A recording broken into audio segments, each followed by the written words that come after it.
দুটি জিনিস মানুষকে সবচাইতে বেশি আল্লাহর জান্নাতে প্রবেশ করায়। একটি হচ্ছে আল্লাহর ভয়, তাকওয়াল্লাহ, আরেকটি হচ্ছে সুন্দর আচরণ, হুসনুল খুলুক।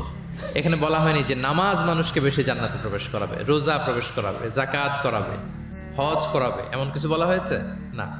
বরং সুন্দর আচরণ মানুষকে বেশি জান্নাতে প্রবেশ করায়।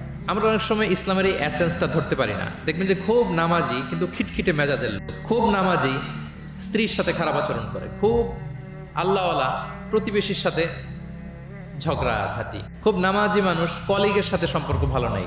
এরকম লোক আমাদের সমাজে আছে না নাই বলেন? তার মানে ইসলামের যে ট্রু এসেন্স এটা ধরতে পারে নাই। আশেপাশের নেইবরের সাথে, কলিগের সাথে, বন্ধুদের সাথে, সহপাঠীদের সাথে যে ভালো আচরণ করতে হয়, গুড বিহেভিয়ার করতে হয়, এবং এটাই যে আমাকে সবচেয়ে বেশি জান্নাতে প্রবেশ করানোর মাধ্যম হতে পারে, এটা আমরা ভুলে যাই। প্রিয় বন্ধুরা, আমরা যেন এই ব্যাপারটাকে ছোট মনে না করি।